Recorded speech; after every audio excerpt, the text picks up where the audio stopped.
We're back in order. I'd like to go into item number 5B. It's a grant writing seminar. What I had asked this for, and I needed Lacey's event on this. I'd like to be able to offer our staffing any training that they would feel necessary to better enhance the job they're doing, other than being overworked and underpaid. But I'm gonna like to add more on their plate. With that, do we need a resolution that states specifically a training or allow you to go to training? I think you guys can do like a general resolution. A general blanket resolution. Mr. Chairman, I move that, I make a motion that we send our staff to appropriate trainings that the chairman may identify, or the staff may identify. Thank you. Second? Second. You second? I have a motion on the floor by Councilwoman Harlan, second by Secretary Yates. It's okay, it's okay. Call for the question, please. Councilman Redcorn? Councilman Red Eagle? Yes. Councilman Rebar? Yes. Chairman Waller? Yes. Secretary Yates? Yes. Councilwoman Foreman? Yes. Councilwoman Graves? Yes. Councilwoman Harlan? Yes. Motion passed. Thank you very much. I'd like to go into item under new business 5C, a plugging request. I have here Shane Matson. Actually, Councilwoman. I asked for that to be on there. I'm not sure Yes. why Shane's name's on there. Unfortunately, I didn't get a copy of it. He's the one who wrote the letter. Right, well, he sent an email concerned Yes. about it, and I'm concerned about it too. And this is for the superintendent. As you know, back 6 years ago, historical drilling was done in western Osage County. And deep wells, horizontal wells, Devon and Canna came in, and we drilled all these horizontal wells that, to my understanding, and correct me if I'm wrong, it took about 1.5 years to get permits at one point after some of these wells were drilled to finish completing them. And they were drilled down to like the heel, the bottom of the vertical, and then they have these laterals that go out in the horizontal part of it. To the toe. Yeah, to the toe, down to the bottom, to the toe. And it took 1.5 years to get permits for these wells. And during that time period, of course, the bottom dropped out of the market and it was no longer economical. And I understand these wells, are capable right now of, 200 barrels per day, I think, or is out there. But there's a lot of these laterals have never been completed, and we don't know what their potential are, but we think there's great potential for production there. In addition, during the time period, they drilled saltwater disposal wells. And right now, it's almost impossible, to get a saltwater disposal well drilled due to new policies about water protection and that sort of thing. So my concern here is that we're plugging very valuable saltwater wells in an area that produces thousands and tens of thousands of gallons of water to produce oil and gas. So, it's not economical to use trucks to take the salt water to commercial deposit wells, that sort of thing. So plugging the saltwater disposal wells and plugging these wells that have never been completed or the laterals tested deep down in the ground, added to the fact that at least one of these wells in what I'm describing as the Granite Basin has a very valuable to our national security component, helium, which you just don't find everywhere.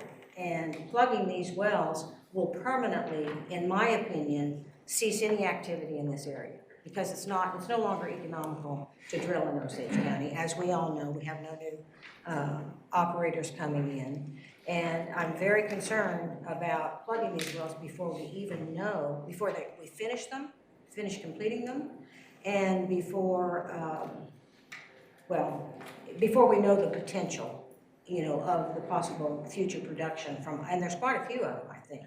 And they're the original spike wells. So, I know you have your, your set rules and things, but I really do believe we need to have, especially on historical production like this. We're not talking about 100-year-old, abandoned wells that need to be plugged. We're talking about historic new discoveries in Osage County. And I personally do not want to plug these wells, and I do not want to plug the saltwater injection wells. I think it will not only are we permanently abandoning potential for great production and components in the natural gas that are very rare and the whole world is looking for more of. I think we need to think about this before we plug them. And I personally I actually will make a motion that you as superintendent evaluate with a reservoir engineer the potential of all of these spyglass wells that you have sent a notice out to plug, to understand. Well, let me back up. I'll clarify the motion here in a minute, but when they first started drilling these wells, they had $106 million of capital investment money available. And then, the famous July 14th letter that you sent out that virtually shut down production in Osage County, that money went away. And, the current wells that they have right now that are not producing but capable of great production, should not be drilled. So I'm going to make a motion that the superintendent delay plugging these wells until a complete qualified reservoir engineer evaluates the potential of the uncompleted production and laterals that have never been treated. I'll second that. As a point of order, I want to ask one thing. Is your discussion on this element? It is. We have a motion on the floor. I have a second. Open for discussion. Go right ahead. A question and a follow-up. The question is this owned by, these leases owned by Shane Matson and Charles Richard? No. Sorry. Thank you, I wasn't sure. No. I have already investigated this. Yes, we actually know that because that's how you get to that process. I have already looked at this and I'm kind of baffled as to why he's doing this, because we're dealing with a George Davenport who works with Spyglass, and I asked Cammie if there's been any negativity coming in from Spyglass, and they said no. She said no. And so they're slowly submitting permits to plug these wells. So I don't know, you can pass whatever you want, but at the end of the day, and it's not my decision, it's following the regulations. So when a lease fails to produce, then in actuality, I talked to somebody with Bureau of Land Management, actually it's in 3 months. If it fails to produce in 3 months, by operation of law, it has actually expired. The agency itself has been diligent in, and this is something that I did, and Richard, in notifying lessees, asking lessees why you are not producing. We done that originally with 6 months, and then if they didn't produce the next 6 months and we stepped in, it terminated by operation of law. I'm not an attorney, that's what they tell me. Yes. But the next thing, and I've said this during the biannual consultation, because the Minerals Council has expressed this concern that I'm plugging wells that may be viable. So Kristen Kokinas with the Solicitor's Office has advised the agency that maybe what we ought to do is do the 3 months notice, and I talked to you all about it. We're doing the 3 months notice. If by chance the lessees do not give us information as to why they're not producing, because they need to be producing, why they're not producing, if it's something that they need to do to the well and so forth. If we don't get any direction from them, then we're providing that information to the Minerals Council so that the Minerals Council can be proactive in doing whatever you need to do to assess whether or not that may be something that you want to find another lessee or for an assignment. I do not have a reservoir specialist. I do not have that. that I know that you guys have a geologist. But this is one of the things that the agency is doing, trying to help the Minerals Council in this concern. But the regulations basically say if I terminate a lease, it has to be plugged. Thank you. And the ONC has in the past, I mean, you have $3 million to address orphan wells. And I think that that has been something that has been happening in the past where people either walked off or the ONC said, don't plug it. And I can't do that. I will follow regulations.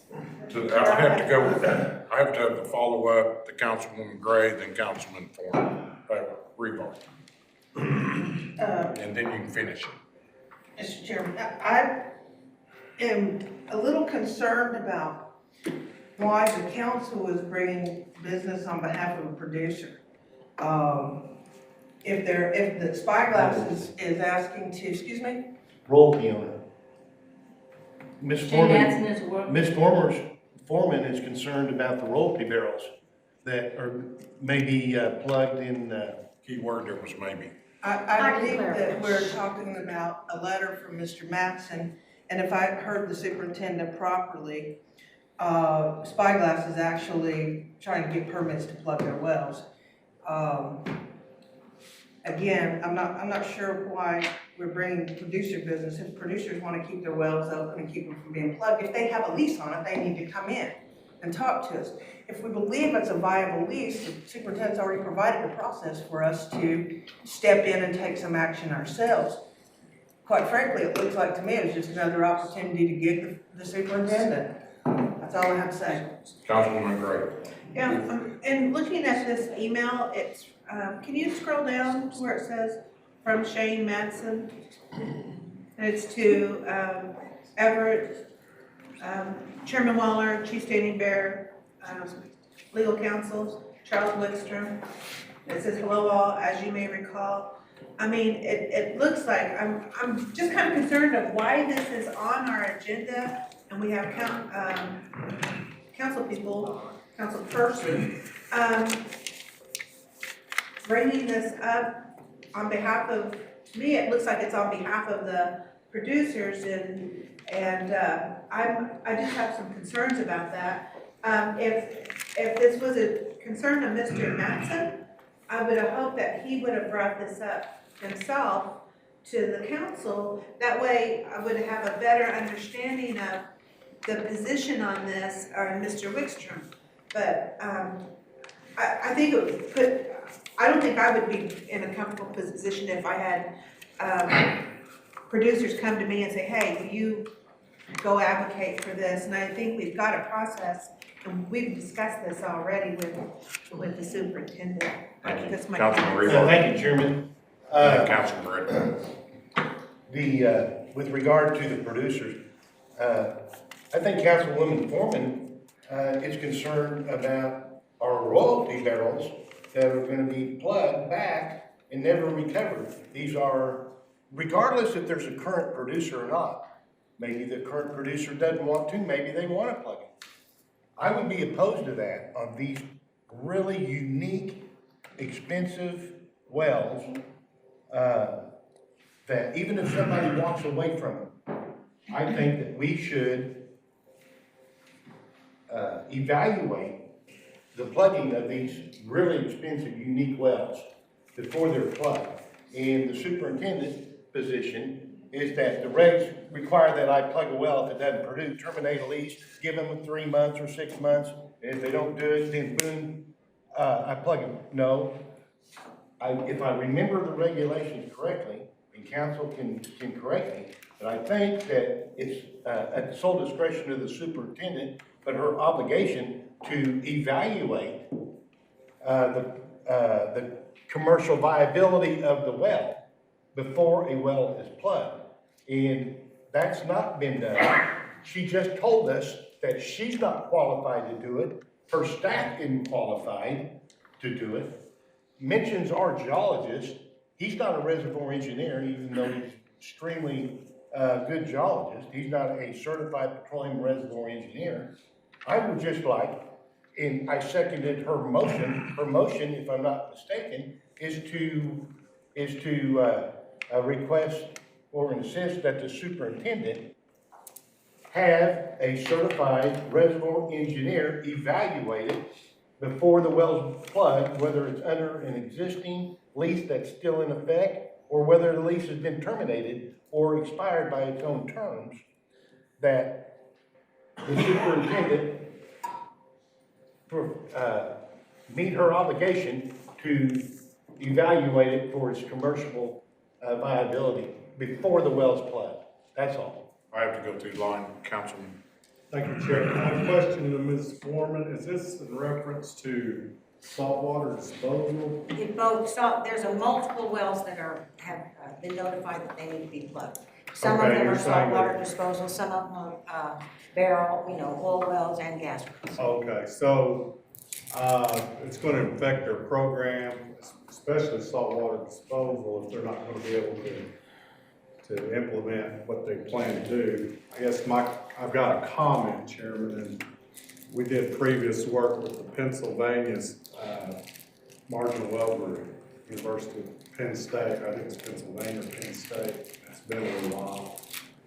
One of the things, their challenges is they have in the states to haul all their salt water across the state boundary because they won't allow any more injection. And of course, that really hurts their marginal well production. I think we're probably hitting on the same thing here. We got production ready to go, and then we got a program in place that's gonna inhibit saltwater disposal. We need to at least take a look at it, I think. It should, because we're unique in that aspect, especially out there when there's a lot of these producers producing a boatload of water, and they gotta put it somewhere. And if we don't look at it in a technical fashion, we could be really restricting a lot of barrels. So anyway, just a comment that in another state, politically, they got it to where you couldn't even inject salt water. They totally closed it down. They have to haul it all across the state line. And of course, that adds, as you were saying earlier, a lot of money to the production. So anyway, just a comment there. I think we need to keep communication open on this thing. This is why we're here. We're the Mineral Council. Yes, sir. I just want to make it very clear, I'm not representing any producer. I am concerned about shutting in potential production, and maybe I did a poor job of explaining from a business standpoint, the costs that have already been sunk into this project, a project that has never been completed because the bottom fell out of the market and it's not economical in a business atmosphere to bring it back right now. So, but the key point here is that we have on the table the intention to plug wells that have potential great historical production, horizontal wells that haven't even been completed. And once you plug, it's permanent. Nobody's gonna come back in and drill a new disposal well. Nobody's gonna come back in and drill a new horizontal well because it's too expensive. When you already have the structure in place, you can complete it. And by the way, Spyglass I don't think they operate these wells. I'm not even sure they own them. I think they sold them. So there's some confusion about that. But anyway, so I just want to make clear that we are shutting in permanently great production in the Osage. Thank you. Councilman Red Eagle, and then my superintendent, I want you to close this. Thank you. Thank you, Chairman. And a lot of what I'm hearing, if you all remember correctly, when the BIA came down here, Daryl DeCount, he was here. 12. And one of the requests that I made Got his was card. that the BIA, our own BIA, give us a list of all the wells they're gonna plug, saltwater, everything. Doesn't matter if they're gonna plug them.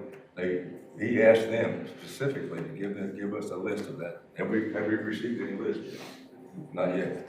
And another suggestion is that, in a lot of the regulations that she's already talked about, why don't we, when they're supposed to give them to us to overlook, right? Is that correct? When you get the regulations down on paper, you're supposed to give them to us to.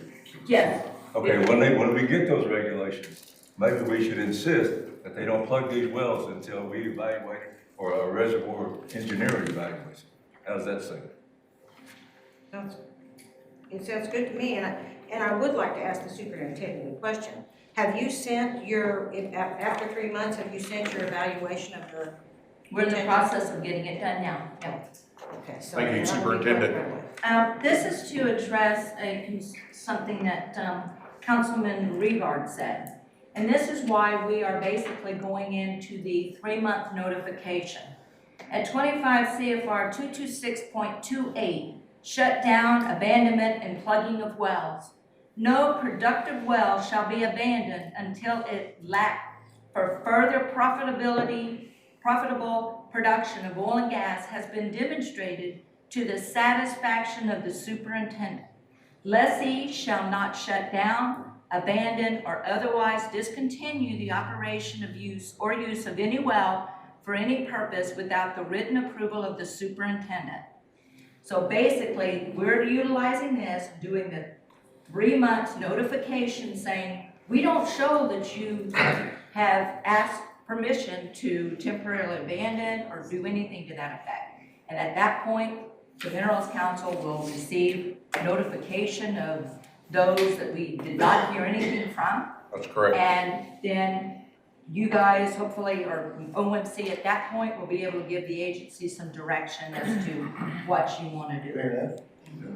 And they have the ability to TA these wells with your signature already. Approval, yes. Yes, okay.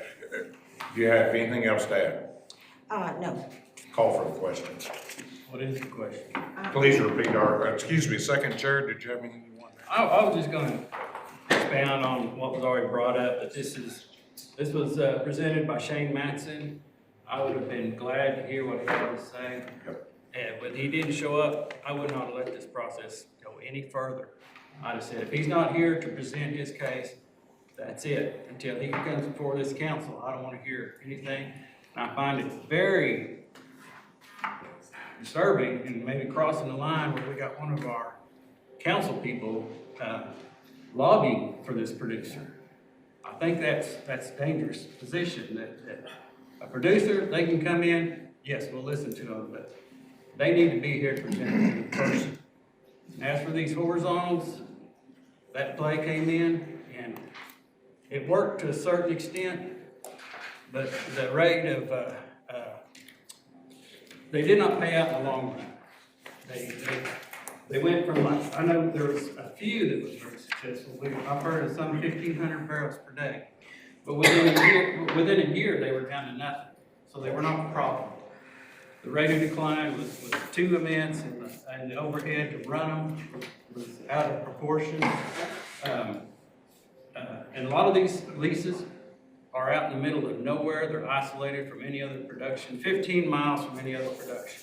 So I don't see that where they're gonna, I mean, if you wanna try to sell them to someone, that's what we can do. We can negotiate a lease to someone. If you want to do that somehow, I can support that. But again, if Shane Matson wasn't here, I would stop this right then. I said, no further discussion until whoever's name's on the bottom of that letter comes and discusses it. Now, there's some of these horizontals that's here in the county that some of the other companies have taken over. They haven't had a whole lot of success. In fact, one is Mr. Wickstrom with Warrior. And there's one outside of town here in Canada. That's a perfect example. That don't look like it's working too well for him either. So, again, I'm just saying, I understand the immense cost that they put out there, but the return on investment is just not there. I mean, the Mississippi's just played out too quickly. So, anyway, that's my comment, and I'll be voting, well, after I hear the comment, I'll be voting no. Councilwoman? I'm not real sure why we keep bringing up words like disturbing and representing producers and that sort of thing. We all talk to producers all the, well, I do, to understand what's happening out there. And they come to me to let me know. Shane Matson isn't involved in these wells. He just wants us to understand the potential. Now, you have your opinion about the potential, but I trust what producers say about the potential because they're the experts, they're the professionals, they're the ones that have the records and the experience and the knowledge and the skill, not Councilman Gates.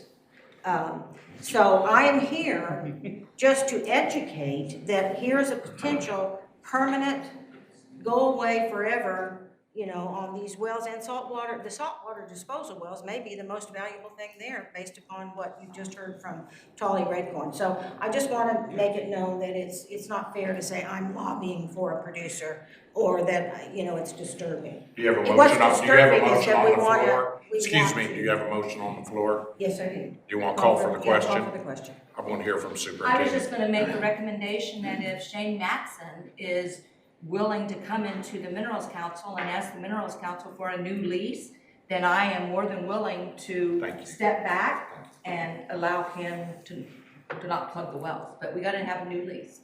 Call for the question.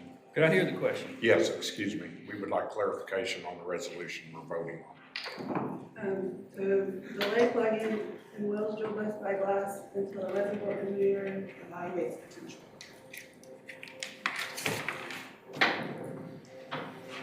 Call for Councilman Red Eagle, No. Councilman Rebar. Yes. Chairman Waller, it. No. Secretary Yates, No. Councilwoman Foreman, Yes? Councilwoman Gray, No. Councilwoman Harlan, No. Councilman Redcorn. Yes. Motion fails. Okay. That I'd like to go on to, I request an executive session. Thank you, Chief, for staying with us so long. We appreciate it. I don't have anything in executive session. Would you like to just go ahead and commit, because you've already discussed it with us here? Yes, I'd like to, go ahead and give. Please. The floor is all yours, Scott. Okay. All right. And I do want to talk to Ms. Kirk. Thank you for being here. Acknowledge you here. It's good to have you. So thank you, Mr. Chairman, and Secretary and members of the council. We are here today on two matters. One is to bring some discussion, very preliminary discussion on the new regulations that were published this morning on the tribal energy resource agreements. And on that discussion, Candy Thomas will join us here in a minute. But before we get there, I would like to address the federal regulations on certain sections, which we've been working on. And for the Minerals Council, I'd ask you to just refer to the documents that are handed out. And I would suggest and direct you to page 7 of this document. And I'll come back to that in just a minute. First, let me give a little background. This summer, as I was going through the federal regulations, which is something I just do, I haven't, it was very clear that some of these regulations had been outdated for years. And we were looking at Part 158, Osage land section, about some homestead surface issues. I'm working with Melissa Furry here on the, from the Real Estate Services Office. Then we were looking at the villages and those sections of regulations. And the most complicated section we're looking at is Part 117, which is the deposit of funds for in our Social Services Department. Maybe you know if an Osage Indian has been put under guardianship or their affairs need to be handled. That's done in cooperation and under the supervision of the Bureau of Indian Affairs. And that section needs a lot of work. And so while we were looking at all these sections, none of these were minerals. We looked at could not help but see Part 90, the election of officers of the Osage tribe. And that is worked under the previous system, and it was written for the previous system. But as time has gone by, and again, now I'm going to ask you number 7, page 7. It talks about the Constitution of the Osage Nation and federal law, Public Law 108-431. And that is a significant change here at the Osage. Because it, as you all know, resulted in some changes in our governing process. It did not affect our head rights, nothing to do with that. It has to do with elections. Well, this summer, I met with Solicitor Alan Woodcock, field solicitor, pointed this out to them about these sections which were very outdated. He was very aware of that and stressed that his office did not have the personnel to sit down and do this kind of work of updating, and suggested that my office do the work and work with Superintendent Phillips. And then one of the 4 had to do with minerals. So I said, well, when we're ready, we'll go to the Minerals Council and get their comments and so forth. Turns out there has been some work done on this many years ago. And Melissa Curry found a lot of that work, which was done by Kathy Supernoff and others at that time. So we just picked up where they left off. So what you have in Part 90, which is just, I'm not going to address the other sections we're working on because they're not minerals related. Yes, sir. But this Part 90, you'll see that before you, this piece of paper is written in a form which you use when you're proposing changes in federal regulations. It had a lot of boilerplate in it, a lot of reference to administrative law. But significant, and we're focused on this, is on page 7, when they have this part-by-part analysis. Page 8, you'll see what the superintendent, the solicitor recommended on Part 90. And Mr. Woodcock said, what we recommend, because this is the easy one, Part 90, is delete everything except for Part 90.21. And you'll see that on page 8, let's go down. It says elections, excuse me, 90.35. I know you're getting ready for that too. That's all. Okay. The elections and list of voters. That, he said, needs to be kept by the Bureau of Indian Affairs and the superintendent. And so that section is the one section the solicitor said his office would say needs to be in there. And that's so the trust responsibility can still be continued on determining the head right chairs who's an eligible voter. That was his opinion. And so what we did was went over it and we did do a 90.2.91 small change by incorporating it. The real part, the real key here is 90.35 is still here. So what we're doing today is we handed this out. I believe Mr. Pipestein now has a copy. It's correct today. And we are asking that you read it carefully, read the existing regulations here, consult with your attorney, and then next month, let us know by resolution if you approve what we're doing. If you don't, we'll just stop and we'll be sitting here as it's been sitting for years. But if you'd like to go forward or make any changes, let us know. And Yes, sir. in next month. So just want to show you what we're doing. Mr. Chair, I make a motion that we ask legal counsel to provide us with a report at the first council meeting of January.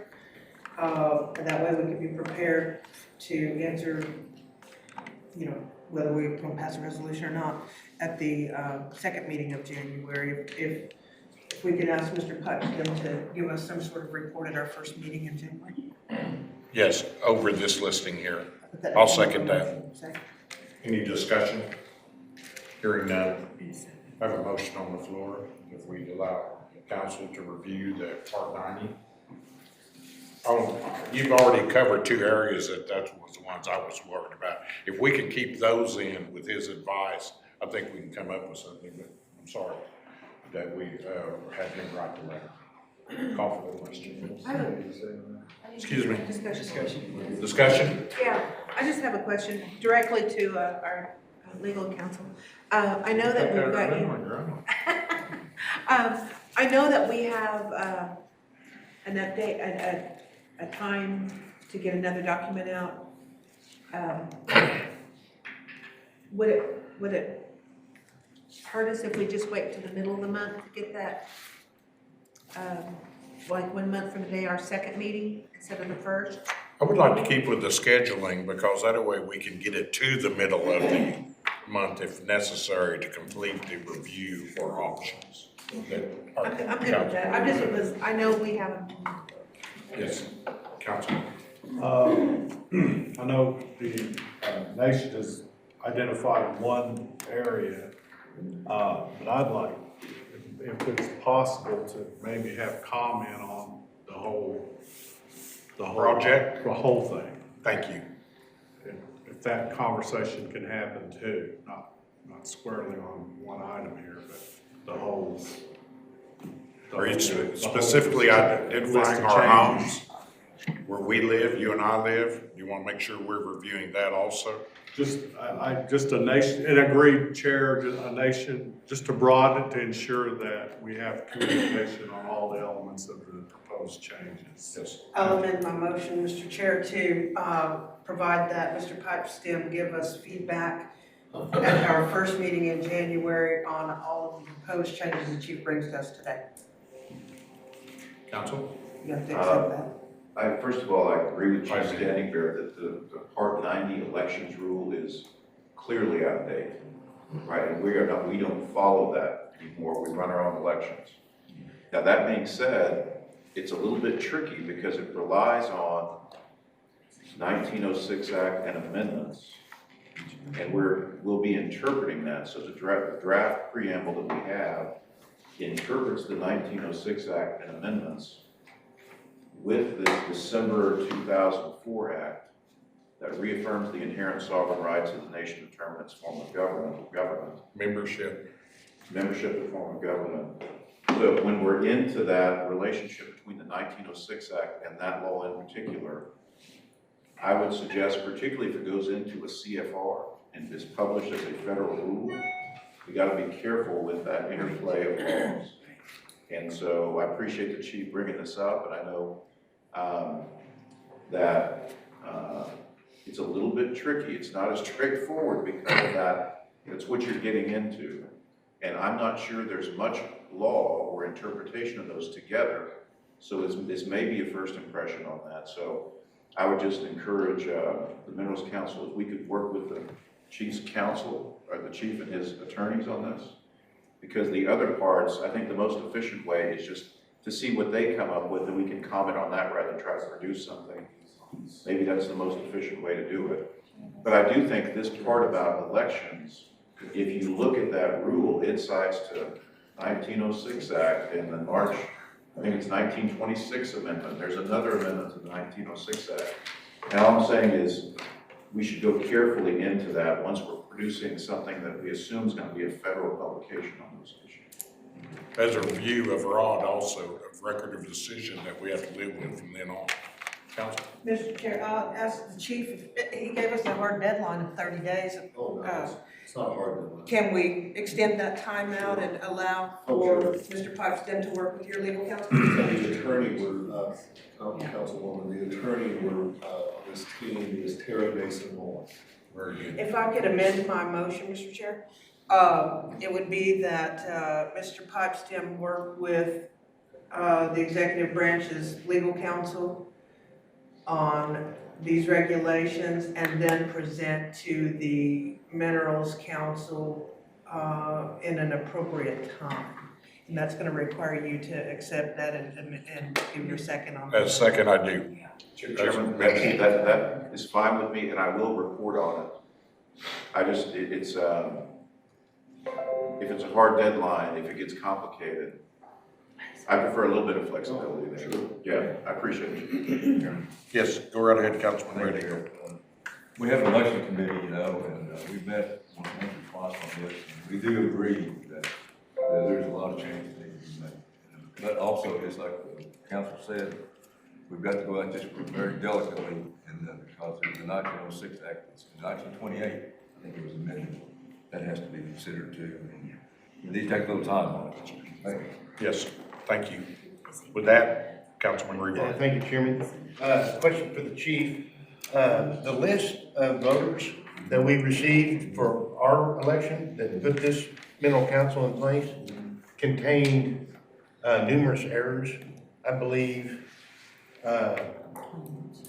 Councilwoman Gray, I think, had a mailing out to the head right owners and had a stack inches tall of return mail with bad addresses.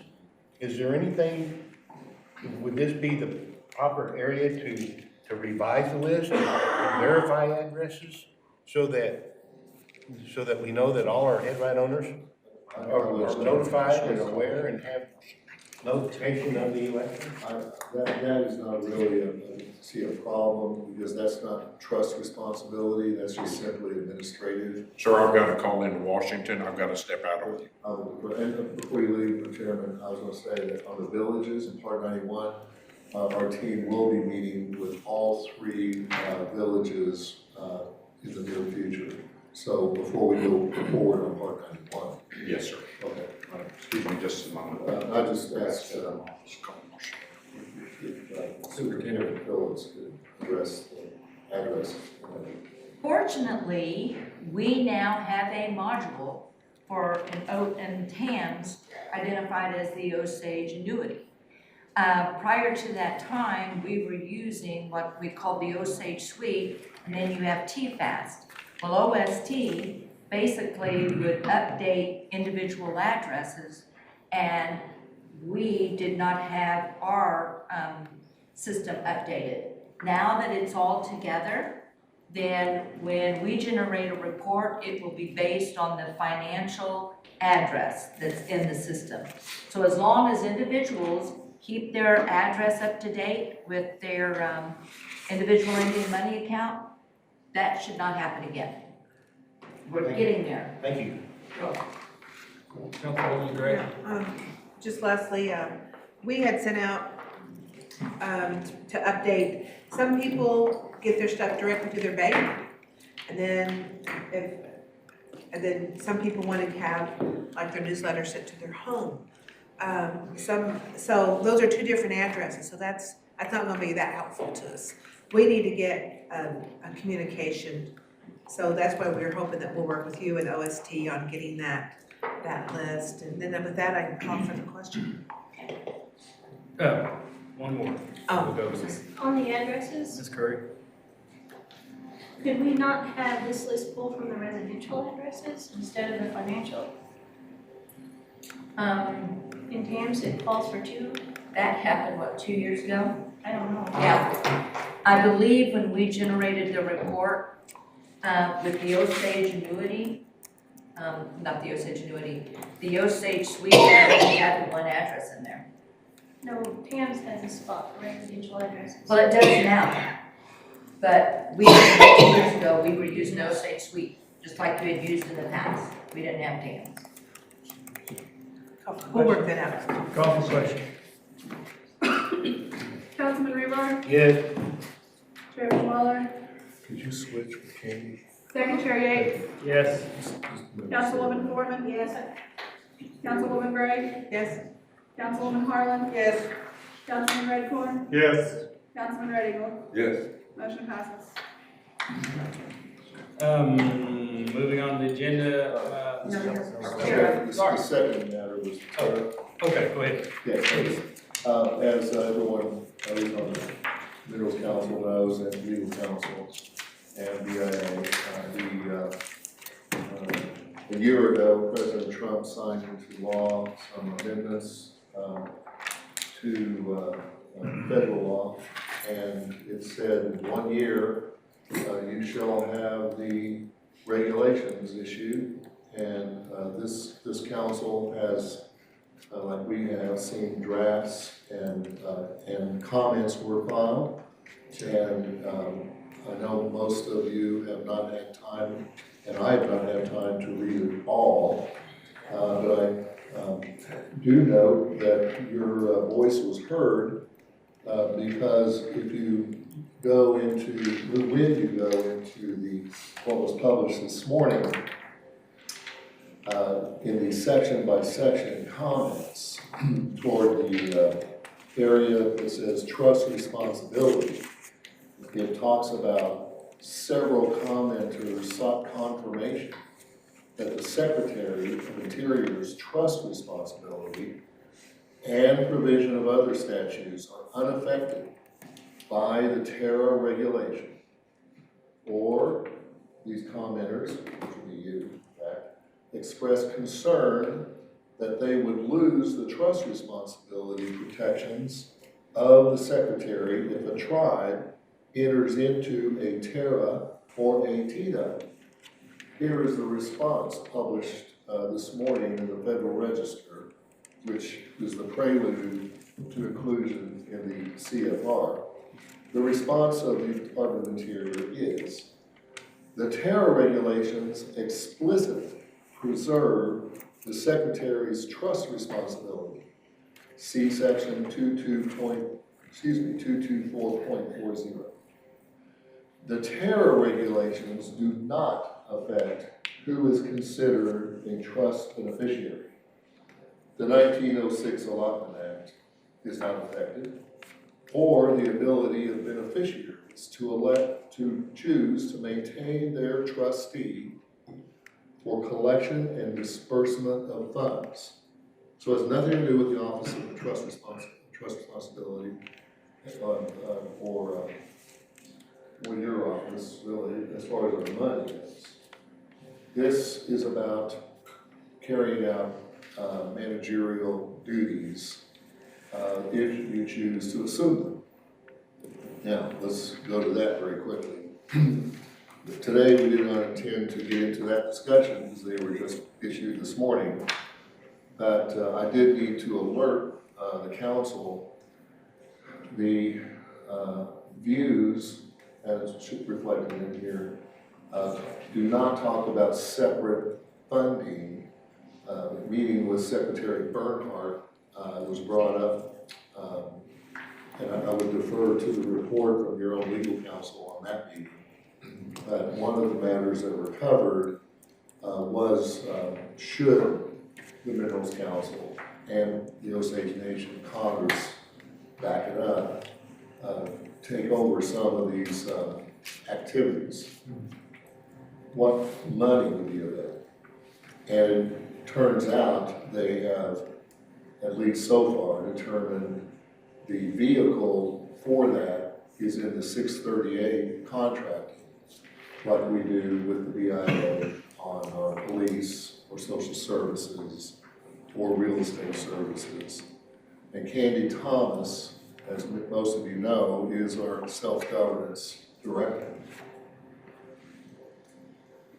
The timing on this is very important. And on this, there are going to be some hard deadlines that are set because of the fiscal years involved. And because we're Osage Nation is on a federal fiscal year, as is the federal government, beginning October 1. Our negotiations and discussions with the superintendent and her team have to begin fairly soon, and in official meetings usually occur in July. And to prepare for those meetings in July, there are letters to be generated from our self-governance office to the superintendent, so she can do, and her team can do what they do with our other programs or service programs, and write down what is there. And we understand there's empty slots not funded, that's always a problem. But there is a process that she and her team have to go through. And then that's sent back over. And to add one more layer to it, before, because we're talking about minerals, we're going to include the minerals on every step of the way. And you would have to be involved at the July, and your legal counsel, at the July meetings that we have every year.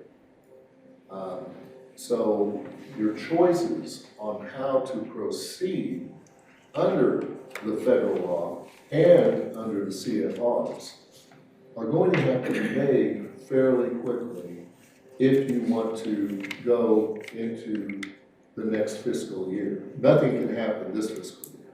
Well, actually, it's possible you could do it. You could sign a tariff. I can understand one tribe about ready to do or already have. But it's up to you how you want to proceed, at what pace. But we being the executive branch of Osage Nation, need to know what your wishes are and what that pace might be. And the superintendent, BIA, needs to know too. Because we have a lot of work to prepare so you can get a full grasp of what you're looking at. This can't be done halfway. This is a huge step for the Osage. And you would be responsible for our minerals estate, as the Constitution says. And I believe the intent of our people were, when we bought this land and mineral rights in the 1870s, is our property. And you're going to take the minerals. But if you do, you're also responsible for what is going on under the supervision of the Interior Department. We don't lose that trust responsibility. The day-to-day activities are then transferred by federal agreement to the Minerals Council. Councilman Rebar. Yeah, thank you, Second Chair. Chief, if I remember correctly, if we were to decide to enter into a tariff, there's a 271 days before it can be approved by the federal government. I was wondering how that might conflict with our fiscal deadline. Say we want to do it, we acknowledge it and submit our application before the next October 1st period, but the federal government may not approve within that 271 days, might be outside of that. How would that work? And the second question is, have you scanned it enough to know what functions we might be able to assume, and which ones that we're not going to be allowed to? Which ones are trusts under 638, can't be touched, and did Terra change that? One of our biggest concerns was wanting control of the permitting and maybe maintenance of the well records. Have you scanned it enough to even know if those were approved or not? So those two. I understand the questions, and those are excellent, about the interplay between Terra and the contracting. The answers are going to be revealed as you go forward and have to be put in writing. That's the whole point of this TERRA. My reading of it, and I'll defer to your attorney and also to our attorney, David Mullen, on the details. But my reading of it is it gives more flexibility than we've ever had. But what are going to be the ground rules, that has to be put in writing. And that's what needs to be done by this Minerals Council and your legal counsel. So we actually propose them in our application? I would defer to Mr. Pipestein on that, if I might. You heard the question, may I just defer to Mr. Pipestein on this? Yes. So the new rule only states with regard to inherent federal functions that they're gonna be releasing the list soon, so it doesn't say. Yeah, there's the question of whether or not the permit to drill is gonna be inherently federal function or not. There's been a lot of concern on the part of tribes that they might include that on the list of inherently federal functions, because a lot of tribes want to take over that process because, you know, it's slow and they prefer to do it themselves. So we don't know. So they said they had told us that they might be releasing that list of inherently federal functions at the same time as they issued the rule. But they didn't, as it turns out. So we'll hear from them, I think, soon on that list. And we put a lot of work into making sure, coordinating with other tribes, getting NCAI and all that sort of advocacy around that to try to get as much possible authority. And it doesn't mean we have to take over anything, right? We're still reviewing the rule on what the Minerals Council and Nation may want to take over. But that is, to my knowledge, we haven't made any decisions on that. But Well, see, so we couldn't consider an application until we know. well, I would say to the extent, When do you anticipate getting that? to be honest with you, I'm a little bit surprised it's not out today. In fact, it might be out by the end of the day. You don't know. Because they said that's an important part of TERRA is that determination of the list of inherently federal functions.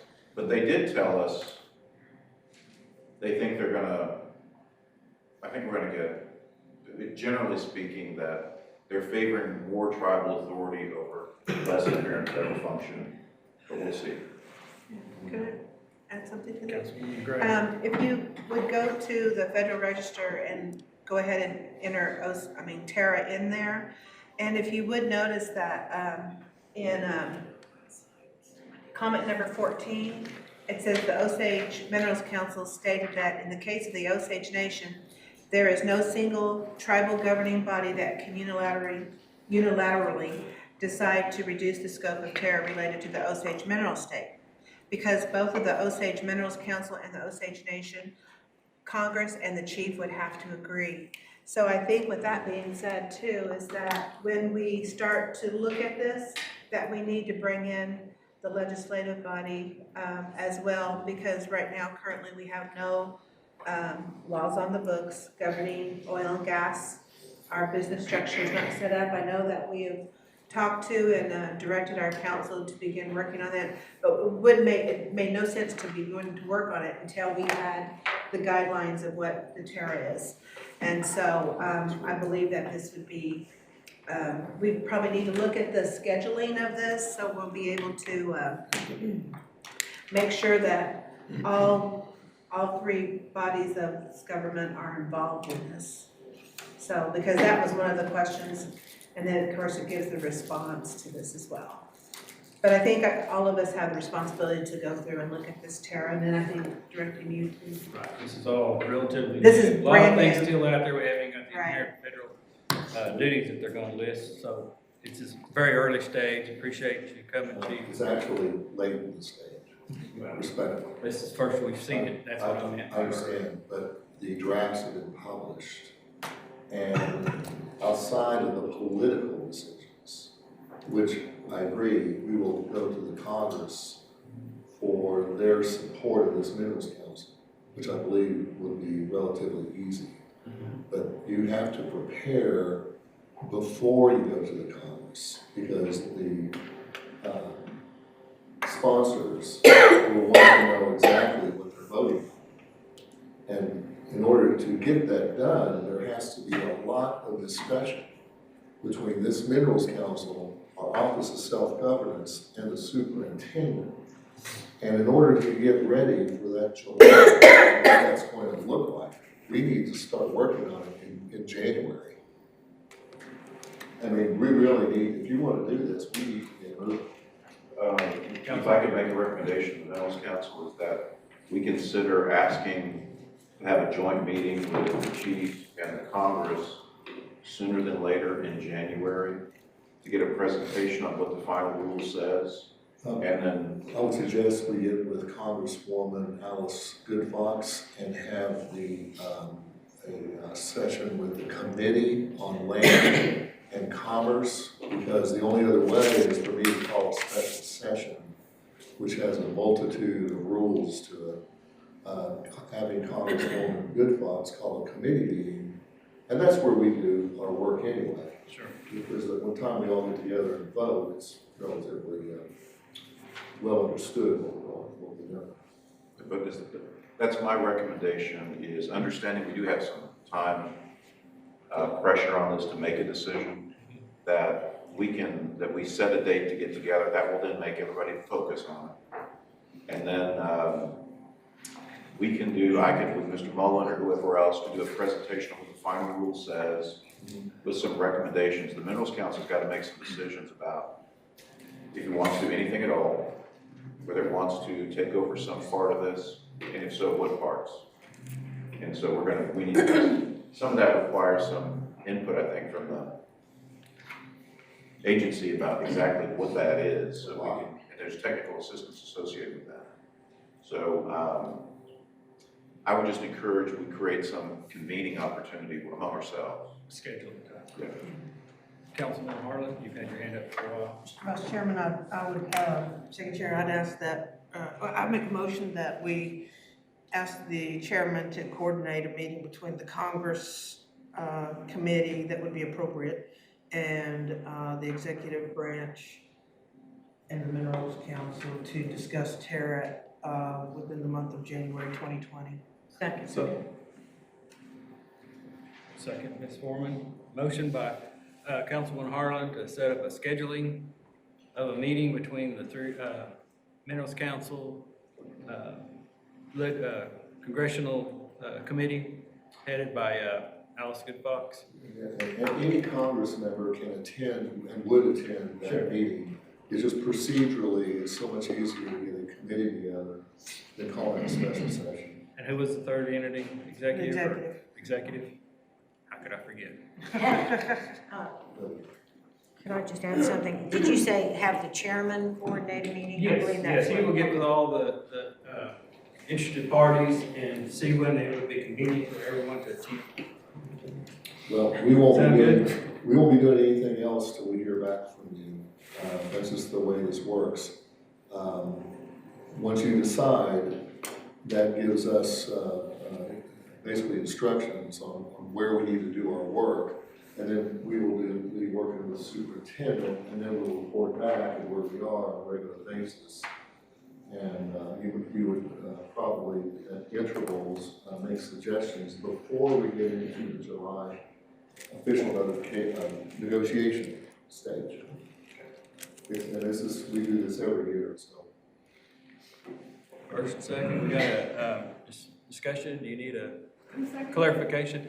Councilwoman Foreman.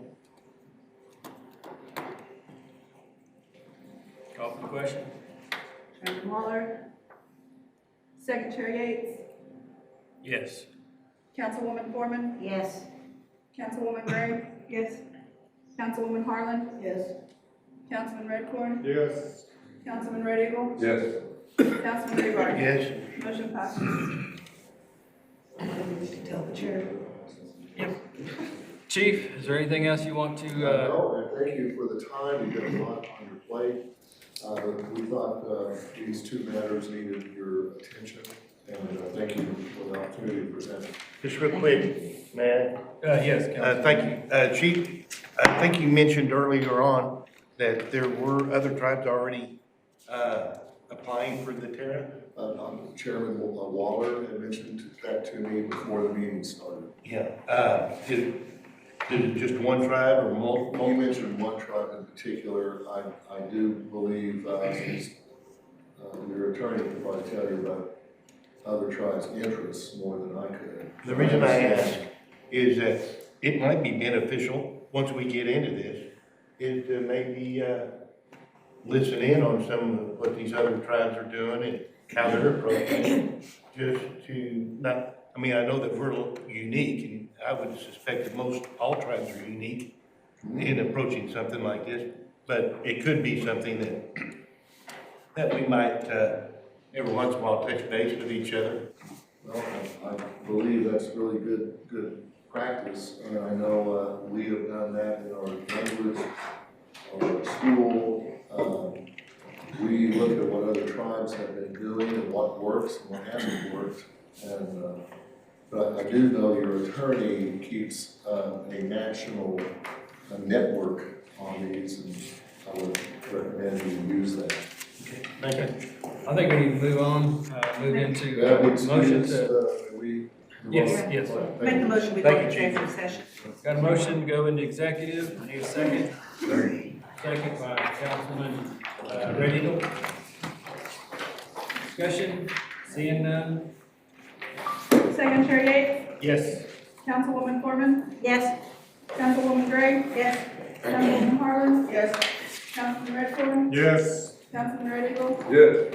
Councilman Rebar, Yes. Chairman Waller.